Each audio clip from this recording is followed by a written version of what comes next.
নবাব সিরাজউদ্দৌলা ছিলেন বাংলা, বিহার, ওড়িশার শেষ স্বাধীন নবাব।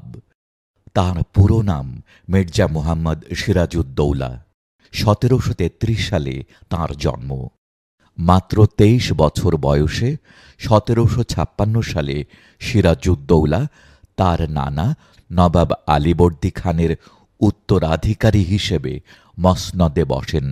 ১৭৫৬ থেকে ১৭৫৭ সাল পর্যন্ত মাত্র ১৫ মাস রাজত্ব করেছিলেন তিনি, কিন্তু বাংলার ইতিহাসে তা গভীর প্রভাব ফেলেছিল।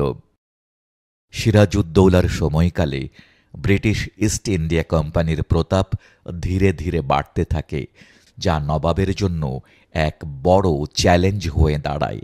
তিনি কোম্পানির বাণিজ্যিক অপব্যবহার এবং তাদের সামরিক শক্তি বৃদ্ধির বিরুদ্ধে দৃঢ় পদক্ষেপ নেন। এর ফলস্বরূপ ১৭৫৬ সালে তিনি কলকাতা আক্রমণ করে ইংরেজদের ফোর্ট উইলিয়াম দুর্গ দখল করেন, যা ব্ল্যাক-হোল ট্র্যাজেডি নামে পরিচিতি লাভ করে। তবে তাঁর রাজত্বের সবচেয়ে গুরুত্বপূর্ণ ঘটনা ছিল ১৭৫৭ সালের ২৩শে জুনের পলাশির যুদ্ধ। মীর জাফর, ইয়ার লতিফ খান এবং জগতে শেঠের মতো তারই সভাসদের বিশ্বাসঘাতকতার কারণে এই যুদ্ধে সিরাজউদ্দৌলা পরাজিত হন। যুদ্ধের পর ১৭৫৭ সালের ৩ জুলাই তাঁকে নির্মমভাবে হত্যা করা হয়। মুর্শিদাবাদের খোশবাগে নবাব আলীবর্দী খানের কবরের কাছে তাকে কবর দেওয়া হয়।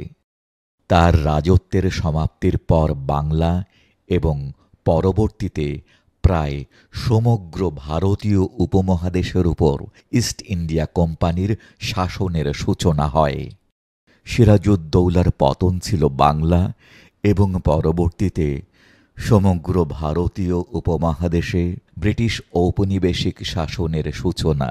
তাঁকে একজন ট্র্যাজিক হিরো হিসেবে দেখা হয়, যিনি সাম্রাজ্যবাদী শক্তির বিরুদ্ধে একা লড়াই করেছিলেন, যা স্বাধীনতার চেতনা এবং দেশপ্রেমের প্রতীক হয়ে আছে।